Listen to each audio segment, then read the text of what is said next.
형제들아, 내가 신령한 자들 대함과 같이 너희에게 말할 수 없어서 육신에 속한 자 곧 그리스도 안에서 어린아이들을 대함과 같이 하노라. 내가 너희를 저주로 먹이고 밥으로 아니하였노니 이는 너희가 감당하지 못하였음이거니와 지금도 못하리라. 아멘. 샬롬. 사랑하는 성도 여러분, 오늘도 기도와 말씀으로 행복한 하루 보내시기를 바랍니다. 그리고 주일에 있을 오픈하우스 식구를 위해 전도에 여전히 힘써 보시기를 바랍니다. 꼭 시도해 보시기 바랍니다. 읽은 말씀을 가지고 성숙한 신앙으로 라는 제목으로 묵상한 내용 함께 나누겠습니다. 오늘 바울은 고린도 교회를 향해서요 이렇게 말합니다. 너희는 아직 어린아이 같다. 고린도 교회가 어떤 교회인지 잘 모르는 사람들은 이렇게 생각할 수도 있습니다. 아, 거기는 막 이제 예수 믿기 시작한 사람들이 모인 교회였나 보다. 그런데 그렇지 않죠. 고린도 교회는 은사도 많고 성경 지식도 있었고 교회로서의 형태도 아주 잘 갖추어져 있었습니다. 지금으로 치면 꽤 규모도 있고 프로그램도 있고 봉사자도 많은 교회였습니다. 그럼에도 바울은 말합니다. 너희는 아직 어린아이 같다. 성숙하지 못한 사람들이야, 성장하지 못한 교회야 라고 이야기합니다. 이것은 단순한 꾸중이 아닙니다. 오랫동안 그들을 바라보며 마음 아파했던 사람이 더 이상 외면할 수 없어 마지막으로 꺼내는 말처럼 들립니다. 그리고 이 말씀은 오늘 저와 여러분에게도 주시는 하나님의 말씀입니다. 우리가 신앙생활을 하면서 자주 하는 착각이 있습니다.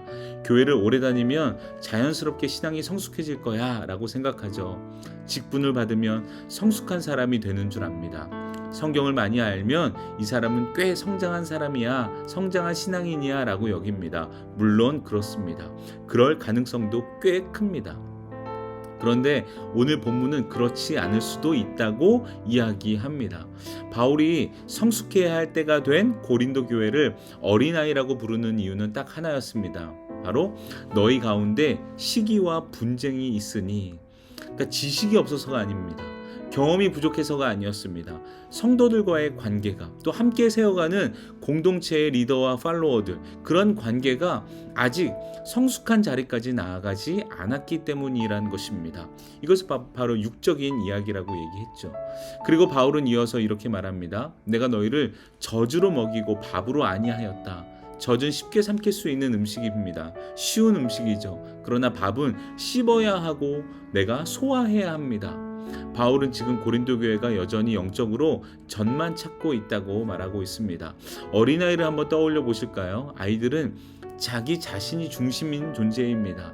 자기 마음대로 되지 않으면 울고, 옆 친구가 더 큰 것을 가지거나 더 좋은 것을 가지면 빼앗으려고 하고, 누가 칭찬을 받으면 금세 얼굴이 굳어지고 자기 자신에게로 관심을 끌어오려고 합니다. 그래야만 직성이 풀리는 존재들이죠. 이런 모습들이 성숙의 자리에 가야 했던, 그런 궤도에 올라야 했던 그 고린도 교회 안에서 지금 벌어지고 있었습니다. 나는 바울 편이야. 우리가 더 좋아. 아니야, 나는 아볼로 편이야. 우리가 더 뛰어나. 이렇게 하면서 서로 줄을 세우고 누가 더 인정받는지를 놓고 경쟁하고 있었습니다. 신앙은 있었지만 성숙하지 못한 신앙으로 머물고 있었던 것이죠. 그래서 바울은 그들을 향해 아직 어린아이야 라고 말했던 겁니다. 성숙하지 못한 신앙, 어린아이 신앙일수록요 사람에게 민감합니다. 누가 나를 알아주는지, 누가 나를 무시했는지, 왜 저 사람이 나보다 더 주목받지? 시기하고 질투합니다. 마음이 흔들립니다. 맞아요. 거기서 시기와 분쟁이 나옵니다. 오해가 쌓이죠. 그 다음에는요. 그러면 마음속에 벽을 세우고 결국 사람을 밀어냅니다. 이것이 지금 고린도 교회의 문제였습니다. 고린도 교회 사람들의 문제가 바로 고린도 교회의 문제가 된 것이죠. 또 어린아이 신앙은요 듣기 좋은 말만 원합니다. 위로받는 것은 좋아합니다. 은혜 받는 것은 좋아합니다. 그러나 나를 깨트리는 말씀, 회개하게 하는 말씀, 순종을 요구하는 말씀, 교회를 세우기 위해서 헌신하라는 그 말씀은 부담스러워합니다. 말씀 때문에 내가 바뀌는 것은 힘들어합니다. 그러나 성숙한 신앙은 하나님께서 내 욕심을 만지시고 내 교만을 드러내시고 내 태도를 바꾸시려 할 때 하나님 맞습니다. 제 실력이 그거밖에 되지 않습니다. 하나님 말씀해 주세요. 그리고 도와주세요. 라고 말씀 앞에 머물려고 합니다. 그렇게 성숙한 신앙은 사람이 아니라 하나님께 관심을 두게 되죠. 내가 드러나는가 보다 하나님이 기뻐하시는가? 하나님이 영광 받으시는가를 더 먼저 생각합니다. 내 자리보다 하나님께서 나를 통해 무엇을 이루기 원하시는지를 더 생각합니다. 성숙한 신앙을 한마디로 말하면 저는 이렇게 말하고 싶습니다. 하나님의 마음을 헤아리는 신앙이죠. 나의 모든 선택 앞에 하나님의 마음이 먼저 앞서서 자리 잡는 신앙입니다. 그래서 성숙한 신앙은 하나님의 마음을 배우며 살아가는 사람들입니다. 말씀을 들을 때도 오늘 은혜 받았다 해서 끝나는 것이 아니라 하나님은 왜 이 말씀을 내게 주셨을까를 생각합니다. 기도할 때도 단지 내 필요와 내 요구를 쏟아놓는 것이 아니라 하나님은 지금 이 기도를 통해서 내가 무엇을 깨닫길 원하실까? 하나님의 마음이 어디 있을까? 하나님 원하시는 것이 무엇일까를 묻게 되죠. 어린아이 신앙은 여전히 자기 중심적입니다.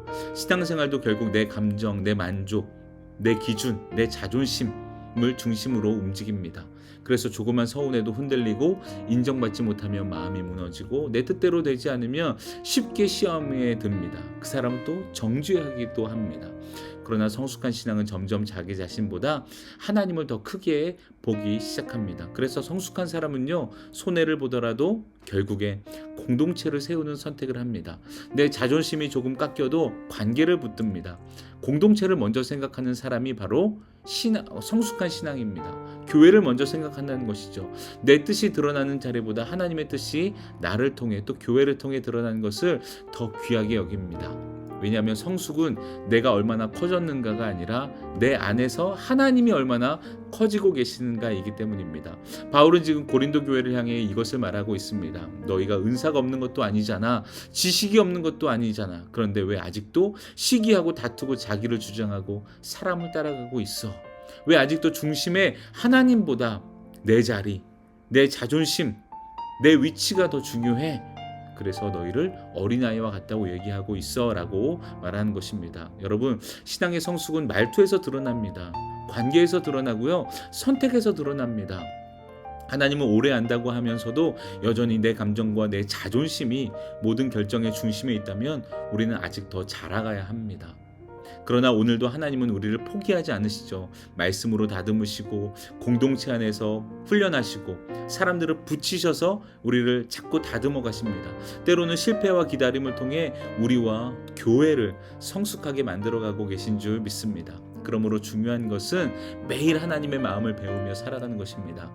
하나님이라면 어떻게 하실까? 하나님은 지금 나를 통해서 무엇을 원하실까? 하나님이 원하시는 우리 교회의 모습은 어떤 모습이에요? 라고 하나님의 마음을 헤아리고 물으며 살아갈 때 우리의 신앙은 어린아이의 자리를 지나 점점 그리스도를 닮아가는 성숙한 신앙으로 자라가게 될 줄 믿습니다.